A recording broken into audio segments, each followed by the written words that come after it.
본 면담은 한국학중앙연구원과 명지대학교 국제한국학연구소에서 진행하는 구술 면담입니다. 오늘은 이윤기 전 국회의원님의 2회차 면담입니다.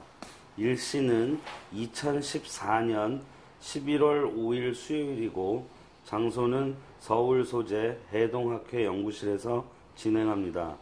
면담은 명지대학교 손동유 연구교수고 촬영은 송기윤 감독입니다.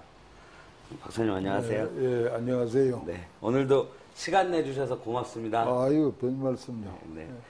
지난 시간에 미국 유학생활 얘기까지 저희가 여쭤봤고요. 네. 자료를 봤는데 유학생활에서 학위를 마치지 못하시고 네. 한국으로 다시 오게 되신 걸로 봤습니다. 그렇습니다. 그 당시 상황을 좀 말씀해 주십시오. 그때 지난번에 내가 잠깐 말씀드린 원래 내가 미국 떠나기 전부터 어머니는 중풍으로 앓고 계셨는데 그러시죠. 내가 없는 동안에 이제 뭐 여러 가지 어려움을 겪으면서 병이 악화가 돼가지고 돌아가실 형편이 됐다고 연락이 왔어요. 그래 많이 망설였습니다. 와야 되나 말아야 되나 와봐야 되겠다 해서 그래 막 백수를 지켜놓고 왔죠. 오는 과정부터 내 재미난 얘기를 하나 할게요. 네. 그때만 해도 태평양을 걸어서 오고 가고 하려고 그러면 경비가 너무 많이 들어가지고 엄두를 못 낼 때입니다.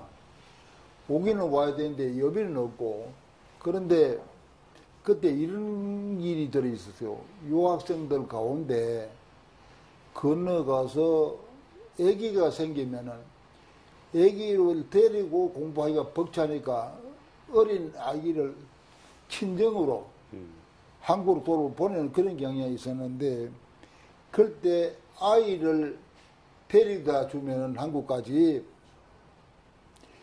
여비를 부담을 해주게 그래 돼 있었어요. 학교에서요? 아니죠. 그 부모가. 아, 부모가? 학부모가 자기 아이를 네. 그래 자기는 부양할 능력이 없다면 이제 공부하려니까 바빠가지고 대개 부인은 짭을 가지고 스포트하고 남편은 이제 학교에서 공부만 하는데 아기가 낳단 말이죠. 이거 유아 그 교육 뭐 양육비가 보통 아닙니다. 그러니까 감당 못 하니까 보내야 되겠는데 데려다 주고 그냥 경비가 많이 나지. 그러니까 그 아이를 하나 데려다 주면 자기네들이 왔다 가는 걸 생각을 하고 여비를 부담하기로 완전 부담하기로 반 부담으로 그렇게 돼 있었어요. 네. 그 마침 내가 간다 가니까 누가 그걸 부탁을 해 그런 아이를. 나는 이제 돈은 없고 하니까 아주 그러지 않고 그러지 아이를 들고 오는데 이게 참 웃기는 얘기가 많은 게 아이를 들고 오는데 3살쯤이나 됐는가 뭐 4살이 될지 모르겠는데 엄마 아빠를 안 떨어지려고 하는 거예요. 그래 공항에서 억지로 이제 끌어안고 이제 내가 비행기를 탔는데 그다음부터 문제가 자꾸 울지요. 그러다 이제 또 그 똥을 싸지요. 오줌을 싸지요. 그거다 이제 무슨 우유를 먹여야 된다면 이게 보통 일이 아니에요. 그래 고생 해가면서 이제 김포공항에 와서 아이를 그 이제 줬는데 알고 보니까 우리는 그건 미처 예측을 못했는데 그때 아이를 들고 가는데 혹 나쁜 사람들이 아이한테 수면제를 먹여가지고 그냥 재워버린대요. 그런 사례가 들어 있어서, 물론 나한테는 그걸 믿긴 하지만, 그래도, 아이를 나한테 넘겨줄 때 아이의 건강 상태, 체중이 얼마나 나갔다, 뭐 이게 다 있습니다. 그걸 나는 몰랐는데, 다만 자세히, 저 옷 속에 집어넣어 놨던 모양이죠. 그래, 공항에서 헤어졌단 말이에요. 그래, 며칠 후에 만나가지고, 그걸 이제 내놓고, 체크하면 그간 이상이 있나 없나 얘기하는 게, 있을 수 있는 일이에요. 아이 부모 입장에서는. 그냥 나는 생각도, 그건 전혀 생각도 못해. 난 양식복 갖다 줬는데, 다행히도 양식복 갖다 준 보람이 있어가지고 아무 이상이 없었어요. 네. 그래서 떠났는데, 그렇게 어려울 때입니다. 그래, 이제 와서 보니까, 병환이 말이 아니에요. 완전히 피골이 상접인데 그때 어머님은 어디서 살고 계셨어요? 그때가 이제 참 문제죠. 그때 이제 집사람도 내가 미국을 데려갔으면 그렇죠. 옵니다. 네. 데려가고 난 다음에 아이가 둘이죠. 네. 어머니 병원에 누워 계시죠. 네. 그러니까 누가 부양할 사람이 없잖아요. 그러니까 어머니는 우리 작은 아버님이 고향에 모시가서 봉양을 하고 아이 둘은 외가이드 갖다 맡기고 한번 송 교수 생각해 보세요. 나는 미국에 있으면서도 와이오밍에 있고 집사람은 짜업 때문에 그거 못 가니까 LA 있고 LA와 저 와이오밍 사천리 부산 서울에 내비근데 이 식구 5시 막에 4군데 갈려져 있는 겁니다. 내가 이 밤에 잠이 안 오는 거예요. 이게 이 학위를 받아 뭘 하려고 이렇게까지 내가 고생해야 되나. 가족 전부 희생을 시켜놓고. 그리고 애는 외할머니가 길르고. 그리고 병성에 누워 계시는데 우리 작은아버지가 봉양하는데 우리 작은아버지가 정말로 군자입니다. 그 형수님을 위해서 그래 헌신적으로 하는데 어머니만 모시는 게 아니라 내가 4대 봉제사를 해야 되는데 작은아버지가 나를 대신해서 4대 봉제사를 다 했습니다. 요즘 같으면 상상을 못할 일이죠. 그렇죠. 그럼 작은 어머니도 계셨고요. 물론 작은아버지인데 그런데 우리 작은아버지도 양자를 가셔가지고 양가 쪽에 또 4대 봉제사를 또 해야 되는 거예요. 그러니까 양쪽에 4대 봉제사면은 8대 봉제사인데 그 가운데 또 할아버지 한 분은 일찍 상철을 하셔가지고 또 제처가 있대. 이래 되면 4대 봉제사가 아니라 뭐 매월 제사가 몇 개 들어오거든. 처석 수까지 설까지 합치면 얼마나 상상을 해보세요. 네. 그런 사정을 감안해서 우리 작은아버지는 우리 어머니를 모시고 내가 갈 때도 그걸 예상을 하고 가거라 하고 보내주시고 그래 한 거예요. 그런 상황인데 와서 보니까 어머니 사정을 참만 못 보겠어요. 그래서 고심을 많이 했습니다. 막 돌아가지 말고 있을까 말까 이래 하는데 고심을 미치려고 하는데 그래 어머니가 보니까 내가 와서 있으니까 마음이 안정이 될 것인지 병세가 호전이 돼요. 그러기 이제 새롭게 또 고민 생기는 겁니다. 처음에는 미국 다시 안 갈 생각하고 했는데 호전이 되면서 어머니 말씀이 왜 너 미국 안 들어가고 여기 내 곁에 있느냐 이런단 말이에요. 엄마를 두고 내가 왜 가겠습니까? 그런 소리 하지 마라. 내가 너 없는 동안에 무슨 일이 생기도 전혀 개의치하지 말고 남자가 뜻을 세웠으면 뜻을 관철해야지. 그게 말이 되느냐고.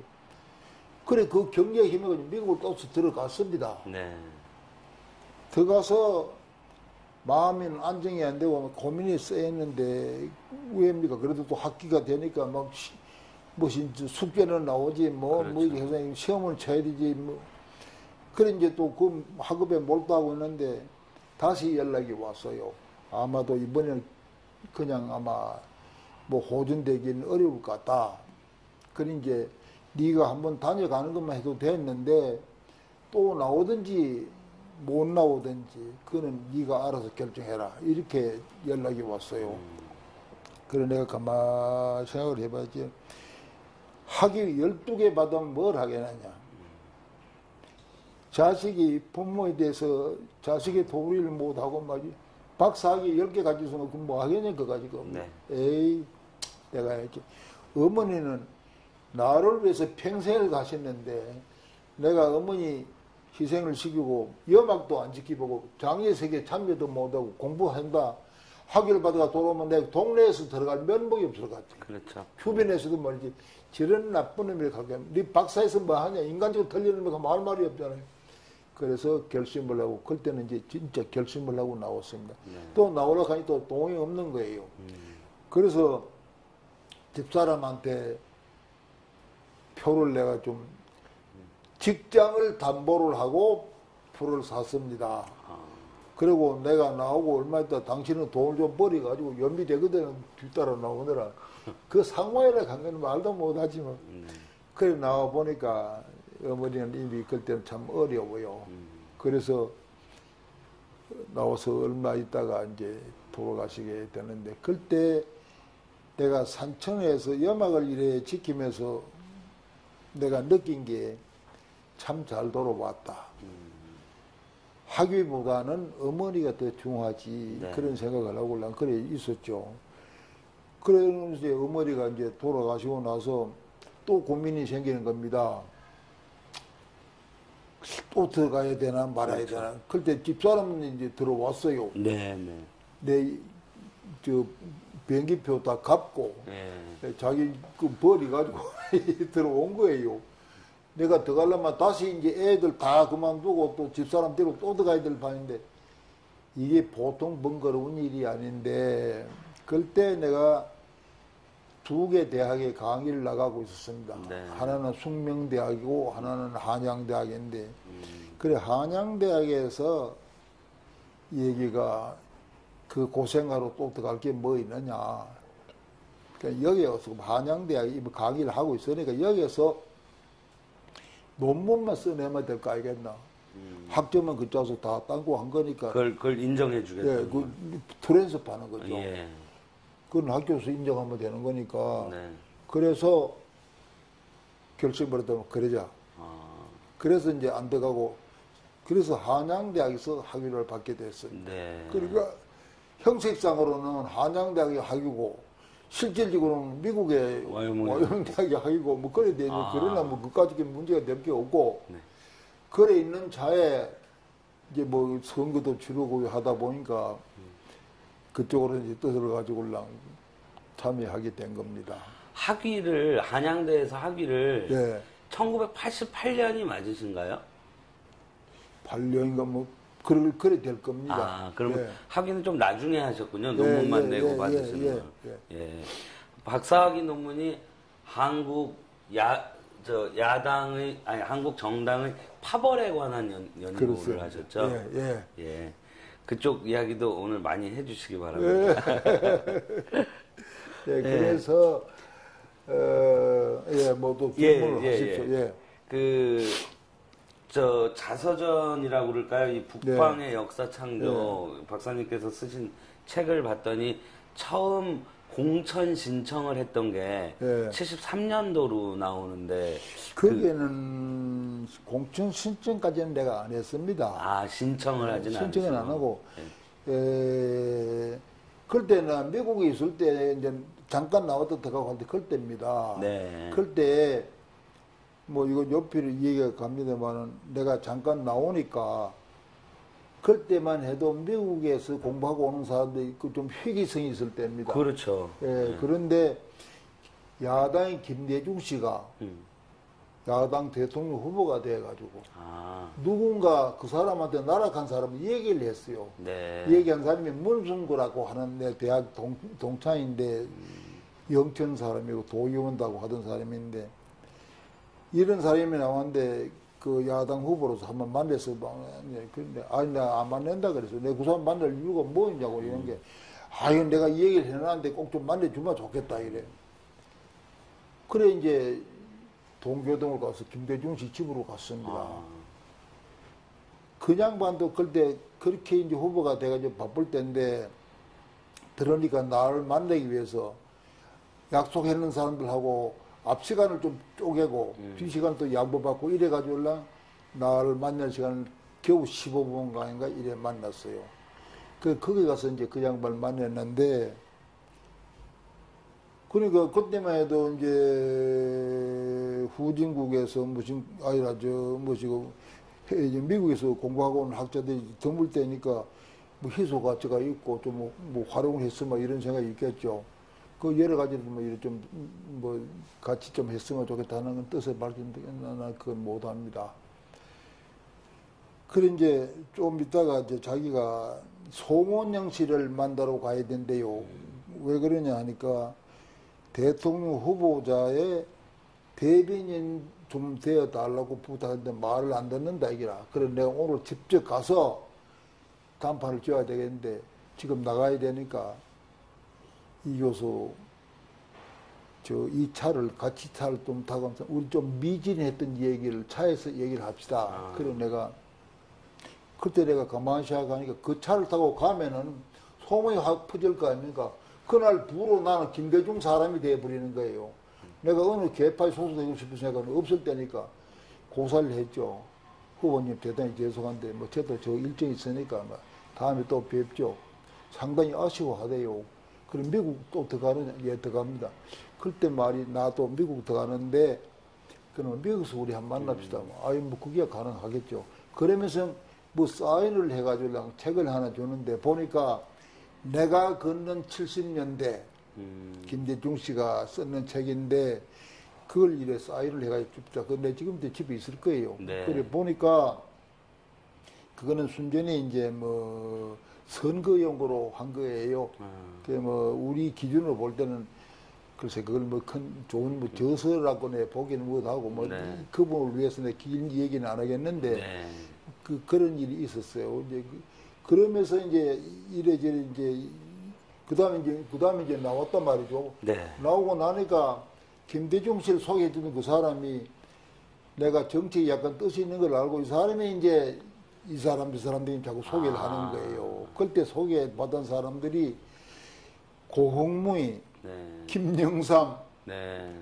또 김의택이라고 있었습니다. 네. 정일영 씨. 다 신민당 쪽 사람.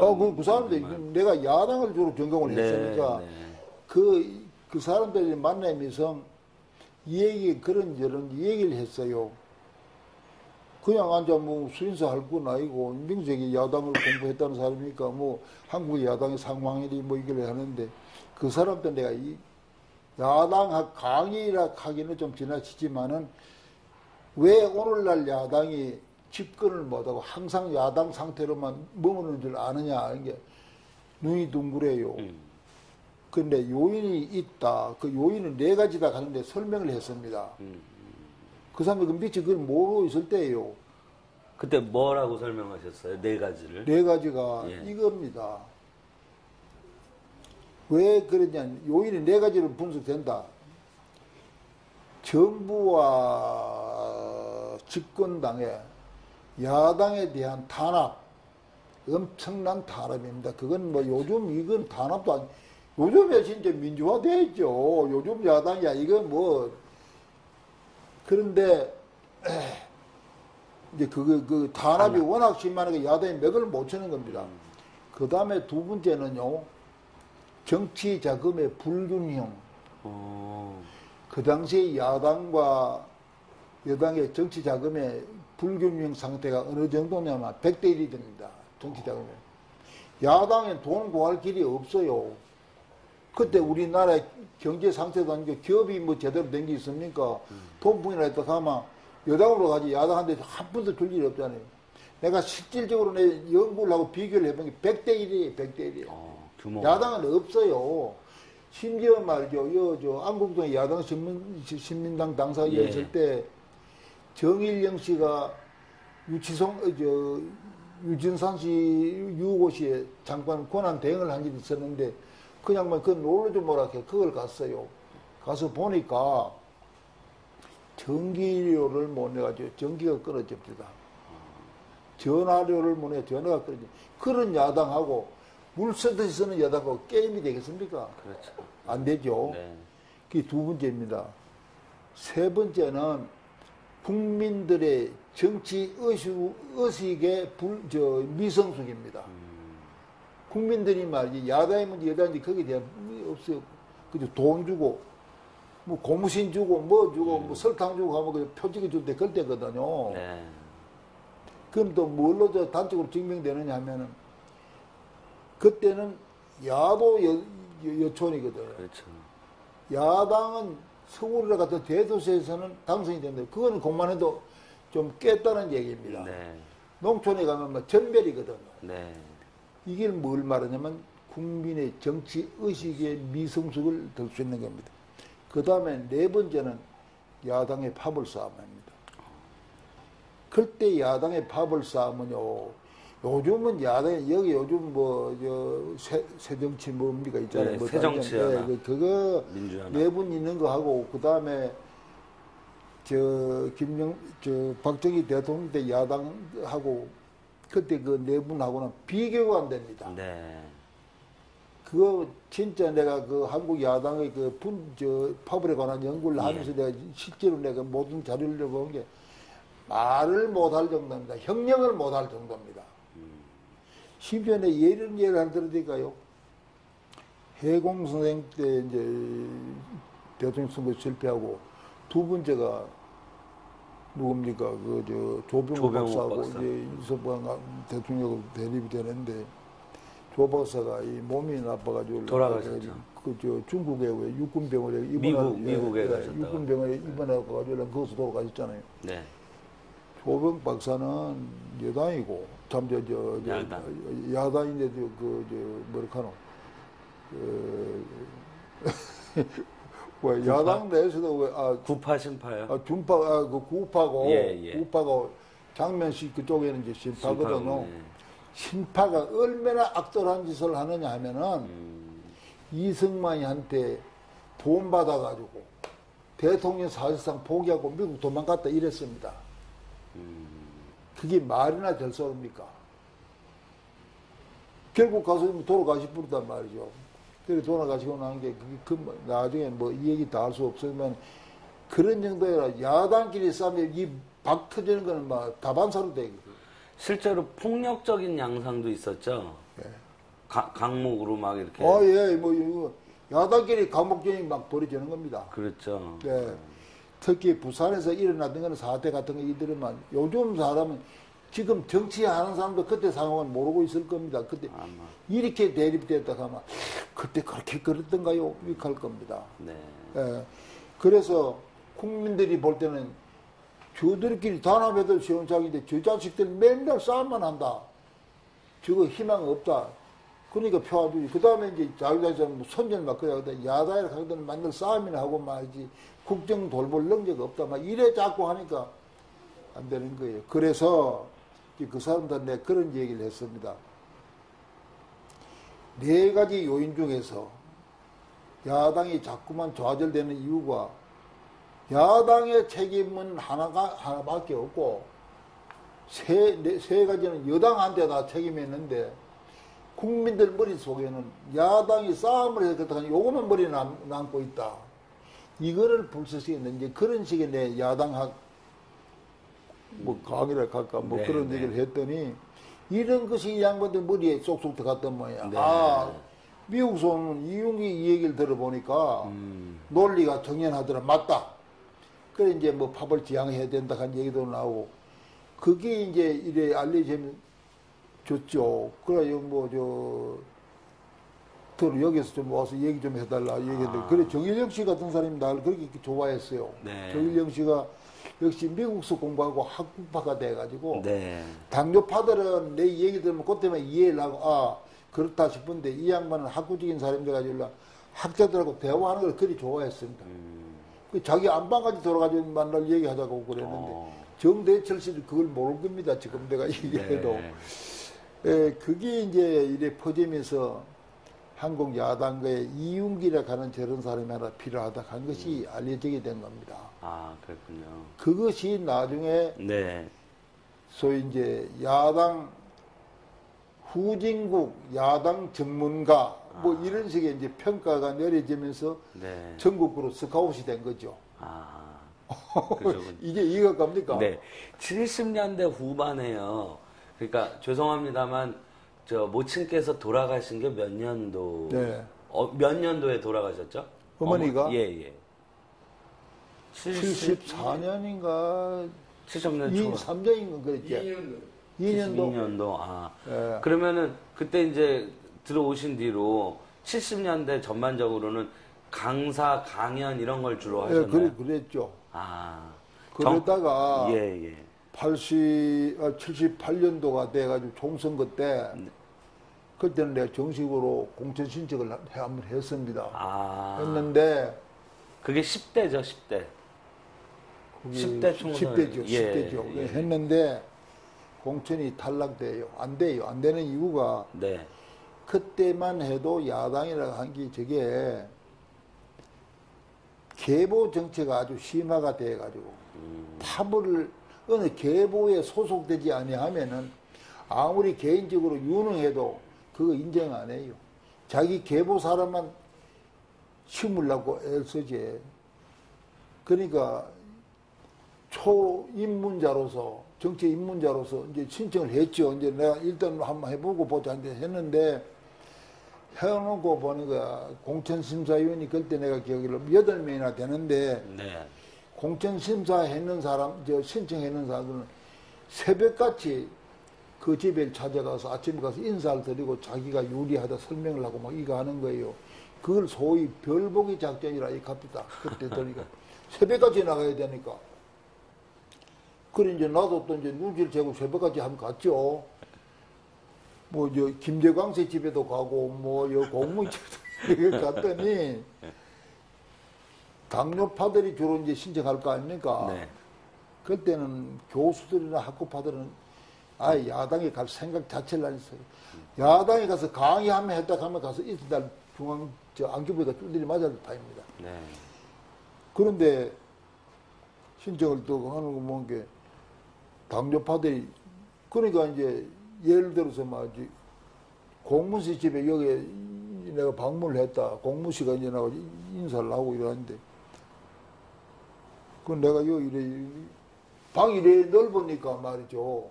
여러 사람이 가지고 인사하고 뭐 뭉글뭉글하고 웅성대고 그래요. 자기네들끼리는 당뇨이기 때문에 다 압니다.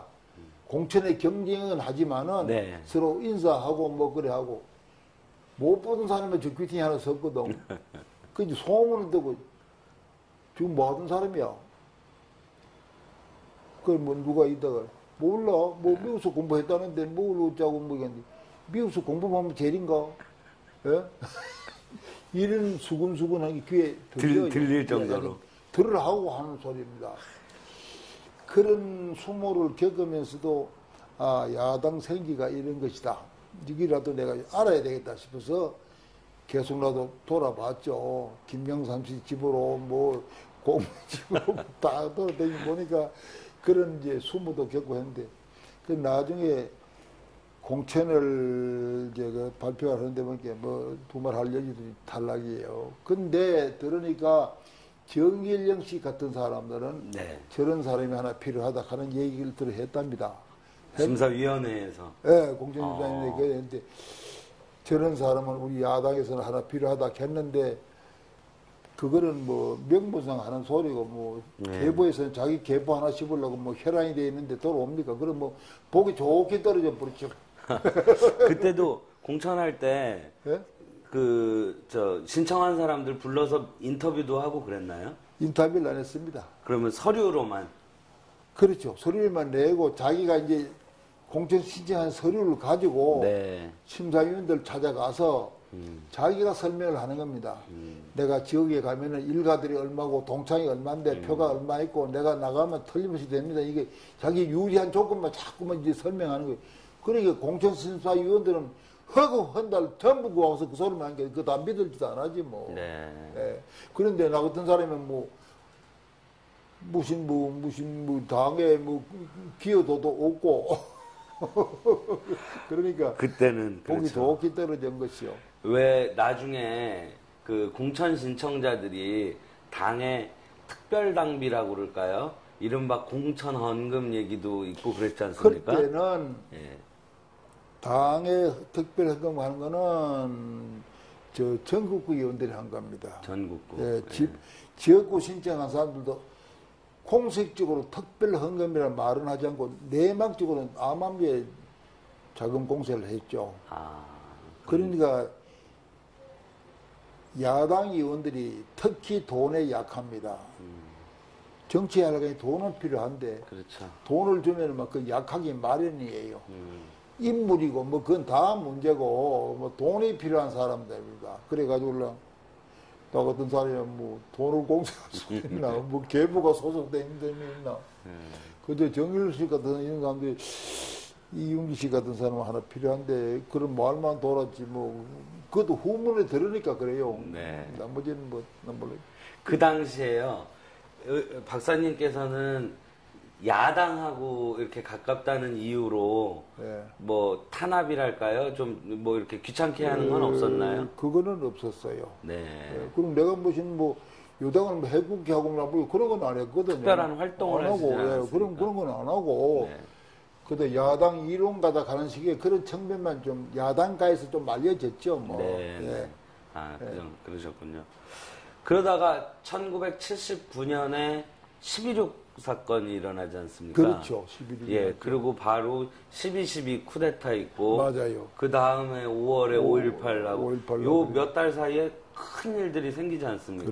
그렇습니다. 예, 그 시절에 박사님께서는 어떻게 지내셨나요? 내가 지냈다는 거는 다음에 얘기하고, 우선 그 의미를 한번 네, 얘기를 한다면은, 12.6 사건은 참으로 그는 불행한 일인데, 현직 대통령이 특히 그것도 자기가 사랑하는 부하한테 시해당했다 하는 이거는 정말 어려운 일인데, 그거는 이제 이래 봐야 됩니다.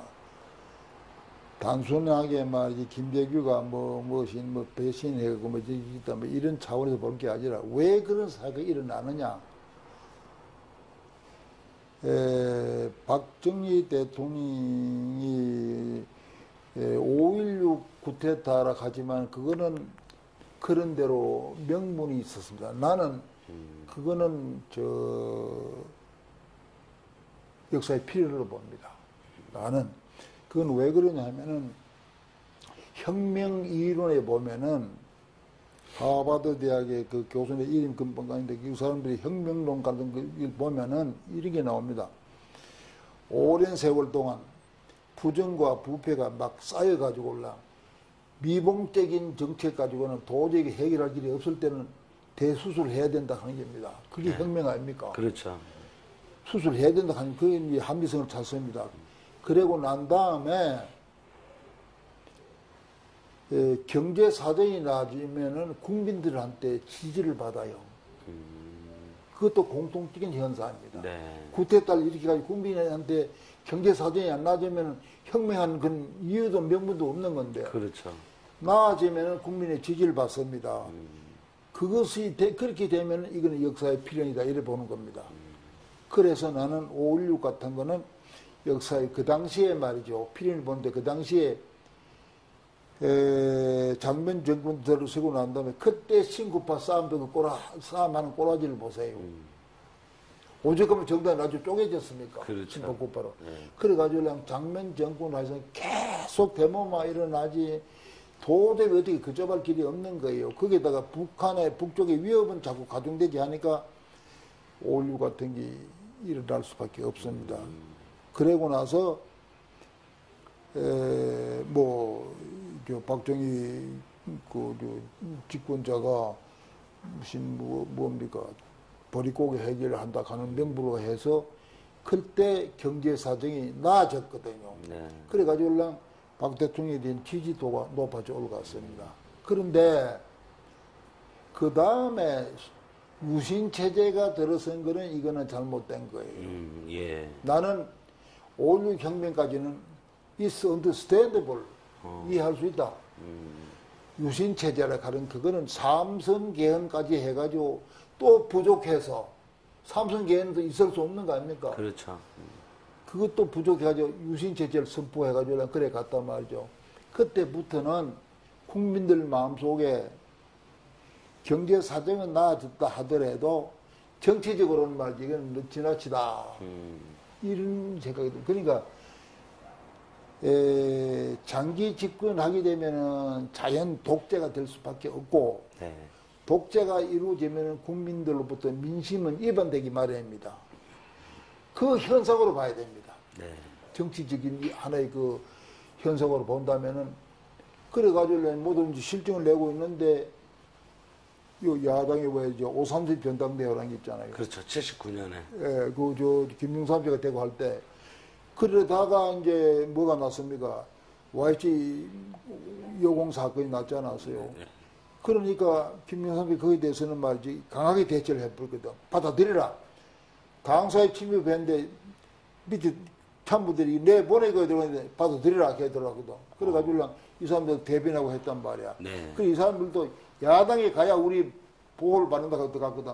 그러면 이제 그걸 진압하는 과정에서 무리한 짓을 했거든요. 그 야당 강사를 막 난입하고. 김명가 아들랑 김명삼이도 뚫기 맞고 뭐 그렇죠. 그때 뭐 얼마나 사건이 벌어졌는 게 이래 되니까 결국 그게 어디로 터졌는 거 아니 부마 사태로 터진 거예요. 네, 네. 부마 사태. 부마 사태가 보통 큰 사태가 아니었습니다. 그래가지고 이게 부산으로 이제 자꾸 옮겨가는데 그때 김재규 씨한테 현장 가보라 그랬잖아요. 현장에 한번 가봐라. 가보니까 이 보통이 아니란 말이에요. 그래가지고 그걸 사실대로 보고를 하니까 자기 처리가 각하 그 문제 없습니다. 몇백 명만 죽여버리면 끝납니다. 이때 박 대통령이 해안이 허리해지기 시작합니다. 네. 상처하고 난 다음에 어제 할 때는 그제 술이나 많이 먹고 이래 할 때 아닙니까? 네. 해안이 허리지는 데다가 그런 사태가 나지. 그러니까 그런 분위기니까 박 대통령 시해할 수 있는 그런 생각이 우러나오는 거죠. 이 거슬러 올라가 보면 네네, 흐름이. 절대적인 대통령이 지지받고 있는 사람 누구도 그 죽일 생각을 못 합니다. 그렇죠. 예. 그래서 나는 11.6이 났는데 그거는 불행한 일이다. 그래서 이거 뭐 순서가 어떻게 바뀔는지 모르지만요. 예. 박 대통령에 대한 그 평가가 지금 뭐 굉장히 안 좋습니까? 네. 근데 박 대통령에 대한 평가를 두 가지 측면에서 봐야 돼요. 정치적인 측면에서도 하나 보고 네. 경제적인 측면에서도 봐야 됩니다. 나는 하나의 막 정치학자라 하면 학자고 뭐 국회의원이면 국회의원인데 경제적으로는 점수를 따르면 높이 평가받을 수도 정치적으로는 잘못된 게 유신 같은 건 대단히 잘못된 일이다. 네. 그거는 비판받아야 됩니다. 그런데 지금 뭐 그거는 다 잊어버리고 막 경제 건설한 것만 가지고 막 자꾸만 뭐 선전을 해놓은 게 국민들이 거기 귀가 쏠려 있지만 언젠가는 박정희에 대한 정확한 평가가 나올 겁니다. 네. 그 정치적으로는 이랬다. 경제적으로는 이런 공로가 있다. 양면에서 평가를 해야 될 겁니다. 지금도 비판적으로 평가하는 사람들도 많이 있긴 있죠. 있겠죠. 예. 있겠죠. 예. 나는 그 양면성으로 봐야 된다 이겠는데 네. 한 면만 가지고 사람 평가 못 한다. 네. 어쨌거나 정말로 당군조 이래로 그 어려운 그 보릿고기를 해결한 건 사실이니까 네. 그거는 우리가 인정을 해야 됩니다. 네. 오늘의 우리 그야말로 우리 삶만큼 된 거 이게 그분의 공로로 간 건 우리가 부정할 수는 없죠. 네. 예. 하지만 정치적으로는 아주 네, 잘못됐다. 그건 난 단호합니다. 그런 네. 면에서. 그래서 유신이라고 하는 거는 네. 5.16과 같은 그런 명분은 전혀 없다. 네. 나는 그래 보는 것입니다. 그러면 이제 그 바로 다음에 이른바 신군부가 등장하면서 네, 그렇죠. 전두환 씨가 그 육사 11기생들 중심으로 해서 12.12 또 네. 쿠데타를 일으키지 않습니까? 그렇죠. 그거는 어떻게 평가하십니까? 그거는 참말로 그건 있을 수 없는 일입니다. 이거는 명분도 없고. 어떤 명분으로도 이유로도 그건 정당화될 수, 설명이 될 수가 없습니다. 네. 5.16과 같은 그런 명분도 없고, 자, 보세요. 18년 동안에 군부 통치가 시행하다가 네. 불행하긴 했지만 종식이 될 단계에 왔단 말이죠. 그렇죠. 그러면은 국민의 여망에 부응해서 헌정 질서를 잡아가지고 민주화 체제로 갈 그런 길잡이가 돼줘야 되지. 왜 자기네들이 12.11 일으켜가지고 또 제 집권을 노립니까? 그 12.11이라는 보세요. 세상에 말이죠. 계엄령하에서 계엄사령관을 잡아가는 사람들이 어디 있습니까? 그게 상식적으로 생각할 소리입니까? 그게. 뭐 이미 세상에 알려진 일이지만은, 네. 근데 정성화 씨가 네. 전두환을 동해 뭐 사령관을 그래 보내기로 했는데, 그게 그 인사가 비밀이 새가지고 그래 그런 사태가 벌어졌는데, 어떻게 계엄령하에서 계엄사령관을 잡아간다. 이거는 참말로 다간 사람도 어이없고 네. 했는 사람도 그냥 아무리 뭐라 기사하다고 정당화 안 되는데 그거는 용납할 수 없는 일입니다. 그렇죠.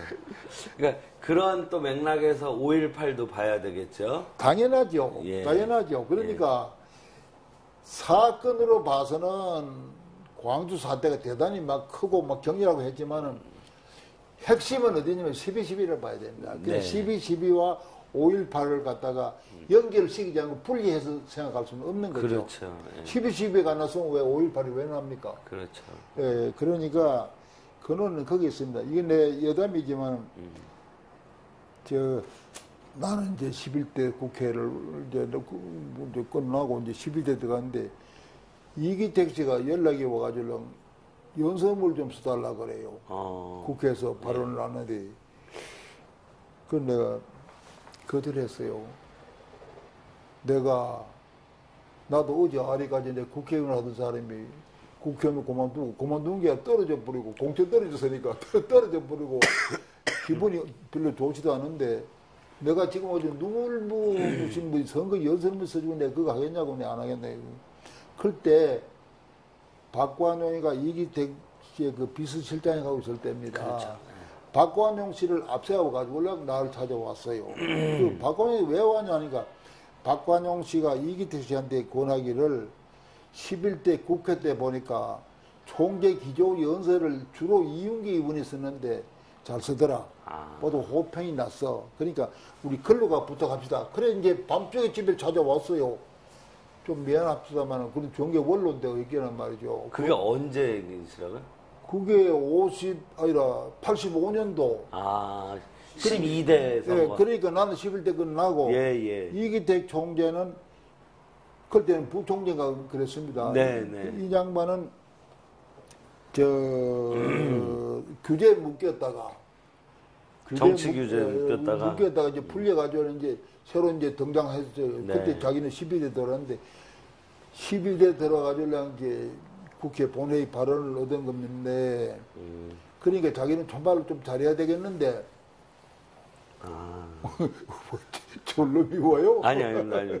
그런데 자기 비서실장 하던 스피치 라이터 하던 사람이 김성모라는 사람이 있었어요.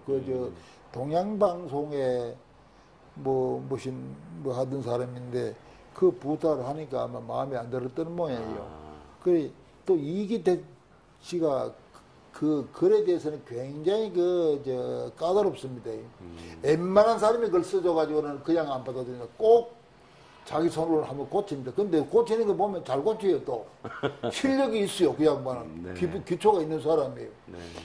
그런데 미안하지만 못하겠다가 그때 나하고 인사도 없고 할 때인데 말이에요. 그렇게 해서 초면이 이루어지시는군요. 그래가지고 이기택 씨가 박관종이 앞세가 왔다니까 그러니까 그래 난 미안합니다 하고 돌려보냈는데 며칠 후에 또 왔어요. 그때는 12시나 가야 되어서 초대로 왔어요. 체면 부구하고. 댁으로요? 예? 댁으로? 우리 집으로 두 분 다 우리 집으로 들어왔어요. 그럼 내가 가만히 생각을 해보니까 나을사 인간이라고 두 번씩이나 찾아봤는데 그것도 야당의 중진인데 끝까지 내가 거절한다는 건 야도 얘가 아니구나. 그래 알아서 한번 노력해봅시다. 그런데 이게 문제가 된 게 본회의 질의하는 게 뭐냐면 사회 문제입니다. 국회에 있어 보면은요 정치 문제를 얘기해야 신나지. 경제 문제만 해도 조금 그렇게 괜찮습니다. 사회 문제 되면 교육 이기사인데 이거는 별로 신나질 않아요. 국회의원들도 듣지도 않아요. 그 얘기는. 그럼 내가 그걸 얘기한단 말이야. 그래 내가 이건 참 신다는 것도 아닌데 뭘 왜 써가지고 모두 듣도록 할까 고심을 하다가 내가 물었어요. 쓰는 내용의 강도는 아무리 높여도 그건 다 자신있게 다 그대로 수용하겠냐. 그건 걱정하지 마세요. 내가 왜 그걸 물었냐면은 나중에 언니가 나올란지 모르는데 유시송 총재 기조 연설문을 내가 거의 많이 썼습니다. 처음에 국회에 들어가가지고는 이제 대변인 하던 김진배 씨가 몇 분 썼어요. 김진배라고 있었습니다. 대변인 동아일보 논설위원 하던 사람. 어느 날 내가 이제 정책실장을 하고 있으니까 어느 날 다음 기조 연설문 이 시절 좀 써봐 이래요. 알았어요. 유치동 총재가 직접이요? 예. 근데 나한테 부르더니만 다음에는 이 실장 좀 써봐. 그런데 썼어요. 네. 썼더니만은 글쎄 뭐 내 이제 감으로는 그래요. 기자들이 쓰는 그 연설문하고 학자들이 쓰는 거하고는 그 깊이가 좀 다릅니다. 그렇죠. 나는 다분히 그 속에 뭐 철학도 들어가고 근데 이 기자들이 쓰는 거는 그런 면은 좀 결여되죠. 그 인양만 그 후보들은 막 계속 남아 쓰는 겁니다. 예. 심지어 기존 연설뿐만 아니라 나중에는 어디 가시냐, 어디 가면 뭐 축사할 거, 뭐 조사할 거까지 다 쓰는 거예요. 근데 그걸 박관용 씨가 다 봤어요. 그리고 또 그때는 보면은 총재 기재 연설을 하게 되면 기조 연설 소위가 구성이 돼요. 소위원회가 예. 구성이 돼가지고 그럼 소위원회에서 이제 의견 조정해가지고 이렇게 하는데 이 한국의 야당이라는 게 참 웃긴데 소위원회 보면 언론인 출신들이 그 되게 이제 배치가 됩니다.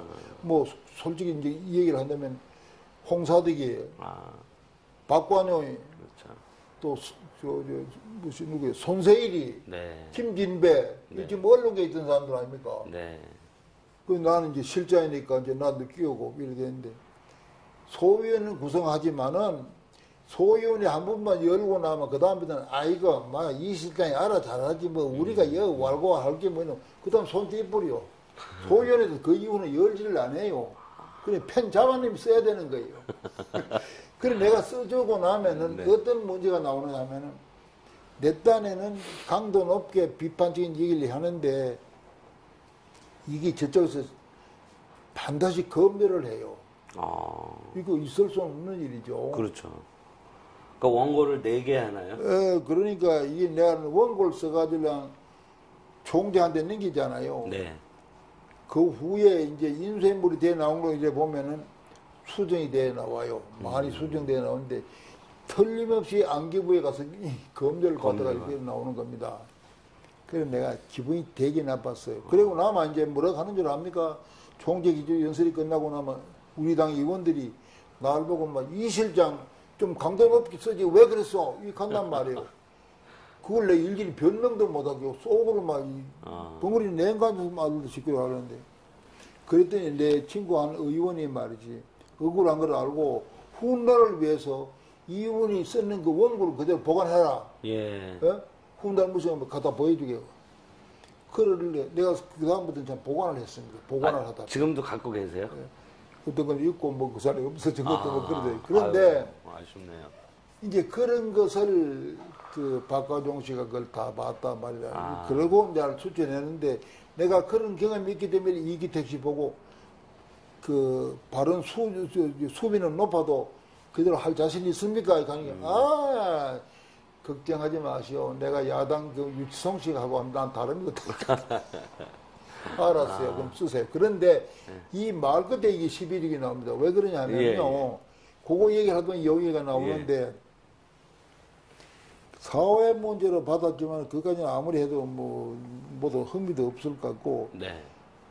그래 내가 이제 이거는 글 쓰는 사람의 요령이고 인데 그래 앞 도입 부분에서 오늘날의 정치 현상 이거는 사회 문제의 정치화. 예? 사회 문제. 사회 문제의 정치화, 정치 문제의 사회화다. 그렇기 때문에 오늘 내가 사회 문제로 이 발언을 내가 하게 돼 있지만은 그런 측면에서 정치 문제를 내가 좀 닿지 않을 수 없다. 이래 딱 가서 고리를 걸었거든. 국회의원들도 가만 들어본 게 말 맞거든. 안 맞으면요. 정치 문제만 가지고 얘기하면 왜 사회 문제 가지고 안 하고 정치 문제 아니면 막 야단입니다. 막 야지돼 가고 이래요. 그렇죠. 그런 애가 뭐 그거 야지 막으려고 꼼짝마다 딱 해놓고 나서 그때는 이제 12.12 얘기를 했습니다. 12.12 그때 이제 12.12라 간 게 이제 쭉 근데 절대로 무슨 악의적인 나쁜 그런 표현은 안 하고 전국은 내가 딱딱 부드럽게 표현해야지. 그래서 가지고 이 총재가 그걸 보내서 발언하는데 자기 말로 표현해 그래.